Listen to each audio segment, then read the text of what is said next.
Au nom du Père et du Fils et du Saint-Esprit. Amen. Viens, Esprit Saint, remplis les cœurs de tes fidèles et fais-les brûler du feu de ton amour. Ô Seigneur, envoie ton esprit et tout sera créé, et tu renouvelleras la face de la terre. Bien-aimés dans le Christ, nous sommes aujourd'hui vendredi 9 mai, et la parole de Dieu que nous est proposée est extrait de l'évangile de Jean chapitre 6, versets 52 à 59. Et nous lisons. En ce temps-là, les Juifs se querellaient entre eux. Comment celui-là peut-il nous donner sa chair à manger? Jésus leur dit alors, Amen, amen, je vous le dis, si vous ne mangez pas la chair du Fils de l'homme, et si vous ne buvez pas son sang, vous n'avez pas la vie en vous. Celui qui mange ma chair et boit mon sang a la vie éternelle, et moi je le ressusciterai au dernier jour. En effet, ma chair est la vraie nourriture, et mon sang est la vraie boisson.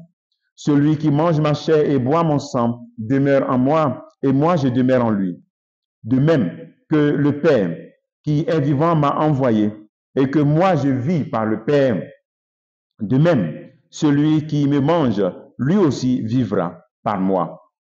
Tel est le pain qui est descendu du ciel. Il n'est pas comme celui que les pères ont mangé, eux ils sont morts.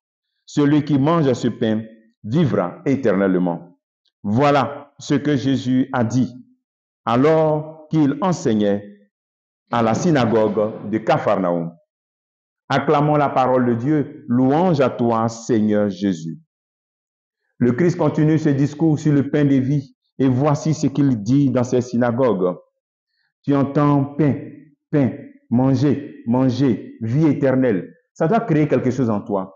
Soit changer ta manière de prendre le corps du Christ, ou bien même, soit courir pour restaurer ta vie et prendre le corps du Christ. Et dire au fond de toi, il faut que j'arrête de manger dans la poubelle, mais je veux manger à la table de mon Père, à la table de mon Père qui t'appelle et tu entends pain, pain, pain, depuis cette semaine-là. C'est pour ça. Rentre dans cette décision. Et voici que le Christ, dans ce discours sur le pain de vie, les gens ne comprennent pas. Comme souvent, nous aussi ne comprenons pas. Mais nous devons faire des actes de foi. Et puis faire l'expérience du corps du Christ, vraiment présent dans l'Eucharistie. Et faire l'expérience du Christ dans sa parole. Ils disent, comment celui-là peut-il nous donner sa chair en nourriture? Une réaction. C'est une réaction pas pour essayer de comprendre mieux et adhérer, mais c'est une réaction un peu de rejet.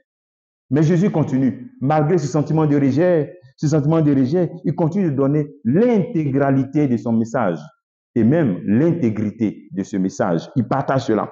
Il ne change pas le contenu de son message, quelle que soit la réaction des gens. Toi aussi, comme chrétien, ne change pas le contenu de ta vie ou le contenu de ta parole parce que les gens ne veulent pas entendre cela. Ce qui est la vérité, on le dit. Le Christ est resté dans l'intégralité de son message, malgré la dureté du message et malgré le fait que les gens ne comprenaient pas. Il est resté fidèle. Certains appellent aussi à ne pas diluer le message de Dieu, la parole de Dieu. Souvent, on est tenté de diluer parce que on est en face des gens ou bien parce que, voilà, on ne doit pas diluer la parole de Dieu. Elle doit être proclamée dans son intégralité. Voici. On ne doit pas diluer cette parole de Dieu. Il y a aussi souvent cette tentation de vouloir diluer les normes dans l'Église. Lorsqu'on on se donne des normes pour pouvoir mieux vivre cette présence du Christ, souvent on veut diminuer. Voilà. C'est un appel à ne pas atténuer ou bien diluer les exigences du message du Christ, mais à les donner dans son intégralité. On entend souvent, le Christ nous dit, ton corps est le temple du Christ. Mais toi, tu veux pas, tu n'accueilles pas cette parole. Mais comment mon corps va être le temple du Christ? Tu veux faire de ton corps l'horreur. Ton corps est le temple de l'Esprit Saint. Mais tu fais de ton corps, qu'on appelle ça, l'horreur de l'Esprit Saint. L'Esprit Saint fuit ton corps. Parce que tu n'entretiens pas le corps qui est ton âme. Tu entends la parole de Dieu qui dit, aimez vos ennemis, faites du bien à ceux qui vous persécutent. Tu dis, ah vraiment, ça c'est pas un message possible pour nous aujourd'hui. Le Christ était Dieu, mais le Christ il rend possible cette capacité que tu as de pardonner par l'Esprit Saint qui te donne. Voilà. Ou bien souvent, dans les normes de l'Église, c'était dit non, il faut qu'on réduise le temps de la catéchèse, c'est trop long, c'est trop long. On oublie que c'est un moment d'intimité, de connaissance du Christ. De connaissance du Christ, il n'est pas école. Ou bien, quand on dit école de mariage, non, 6 mois c'est trop long, 3 mois c'est trop long, on n'a qu'à donner 2 semaines, on s'aime déjà. On veut toujours ramener la parole de Dieu, ramener les ordres, les normes qui nous aident à vivre cette parole de Dieu. On veut ramener ça à notre mesure, diluer la parole de Dieu. Gardons l'intégralité de la parole de Dieu et accueillons-la dans son intégrité. Seigneur, apprends-moi à accueillir ta parole.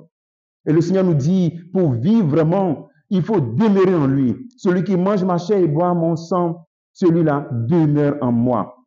Demeurer dans le Christ. C'est-à-dire faire notre demeure dans le Christ. Et laisser le Christ faire sa demeure dans notre vie. C'est beau, hein? Demandons au Seigneur cette grâce en cours de ces journées, que nous puissions faire de notre vie une demeure préférée du Christ. Le travail que tu veux faire en ce jour, est-ce que tu crois que c'est possible d'appliquer la parole de Dieu sans la diluer, sans la diminuer ou sans la réduire?